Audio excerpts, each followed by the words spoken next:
ఆడపిల్లలకు పూర్తి స్వేచ్ఛను ఇచ్చి మద్దతుగా నిలిస్తే వారు ఉన్నత స్థానాలను అధిరోహిస్తారని మార్గదర్శి ఎండీ శైలజా కిరణ్ అభిప్రాయపడ్డారు.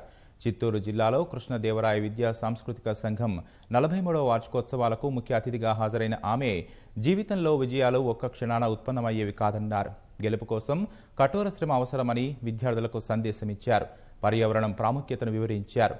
ప్రభుత్వ సహకారంతో రైతులు పారిశ్రామికవేత్తలుగా మారాలని ఆకాంక్షించారు. చిత్తూరు జిల్లా పూతలపట్టు మండలం పేటమిట్టలోని మంగళ జూనియర్ కళాశాలలో కృష్ణదేవరాయ విద్యా సాంస్కృతిక సంఘం 43వ వార్షికోత్సవాలు ఘనంగా జరిగాయి. ప్రముఖ పారిశ్రామికవేత్త గల్లా రామచంద్రనాయుడు అధ్యక్షతన జరిగిన వేడుకలకు మార్గదర్శి ఎండీ శైలజా కిరణ్ ముఖ్య అతిథిగా హాజరయ్యారు. రాష్ట్ర పౌల్ట్రీ సమాఖ్య అధ్యక్షులు సుందర్ నాయుడు, ప్రముఖ వైద్యురాలు గౌరినేని రమాదేవి ఇందులో పాల్గొన్నారు. ఈ సందర్భంగా కృష్ణదేవరాయ విద్యా సాంస్కృతిక సంఘం చేస్తున్న సేవలను నిర్వాహకులు వివరించారు. ప్రతిభ కనబర్చిన 236 మంది విద్యార్థులకు ఇప్పటి వరకు 36 లక్షల రూపాయలను ఉపకార వేతనంగా అందించినట్లు చెప్పారు.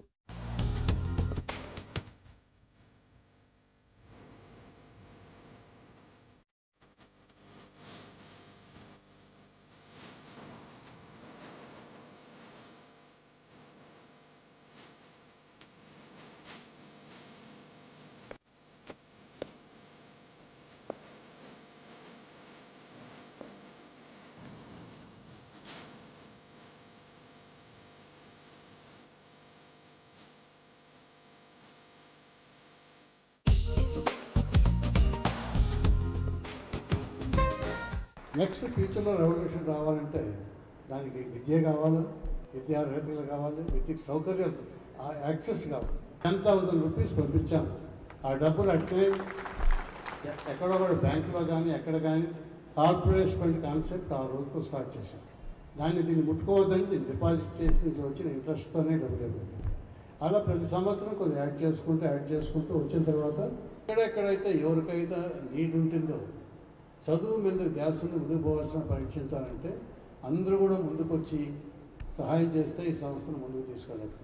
అర్హత కలిగిన విద్యార్థినులకి సంవత్సరానికి 40 లక్షలు 45 లక్షల వరకు మరి ఆర్థిక సహాయాన్ని అందిస్తూ ఉన్నారు. ఆ డబ్బంతా పూర్తిగా మరి ఇవాళ పిల్లలు మాట్లాడుతుంటే ఆ మాటల నుండి వచ్చే స్పష్టత, ప్రపంచ జ్ఞానం కలిగిన వ్యక్తులుగా ధైర్యంగా ఉన్నారంటే అది కారణం వారు చదువుకోవటానికి ఈ సంస్థ అవకాశం ఇచ్చింది. ఈ కార్యక్రమానికి ముఖ్య అతిథిగా హాజరైన శైలజా కిరణ్ విద్యార్థులను ఉద్దేశించి ప్రసంగించారు. నానాటికి పెరిగిపోతున్న కాలుష్యం వల్ల కలుగుతున్న అనర్థాలను, పర్యావరణాన్ని కాపాడుకోవాల్సిన ఆవశ్యకతను వివరించారు. సామాజిక బాధ్యతగా పచ్చదనాన్ని పెంచేందుకు రామోజీ గ్రూప్ తీసుకుంటున్న చర్యలను వివరించారు. తెలుగు రాష్ట్రాల్లో 1,00,000 మొక్కలను నాటడమే లక్ష్యంగా పనిచేస్తున్నామన్నారు. ఆధునిక ప్రపంచంలో మహిళ పాత్రను ప్రస్తావించిన శైలజా కిరణ్ ఆశయాల సాధనలో ఆడపిల్లలకు అండగా నిలవాల్సిన అవసరం ఉందన్నారు. రామోజీ గ్రూప్ సంస్థల చైర్మన్ రామోజీరావు తనపై నమ్మకంతో మార్గదర్శి బాధ్యతలు అప్పగించారని గుర్తు చేసుకున్నారు.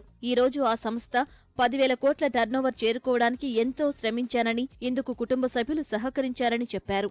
పూర్తి స్వేచ్ఛ ఇస్తే ఆడపిల్లలు అద్భుతాలు సృష్టిస్తారని అన్నారు. ప్రభుత్వ సహకారంతో రైతులు పారిశ్రామికవేత్తలుగా మారాలని ఆకాంక్షించారు.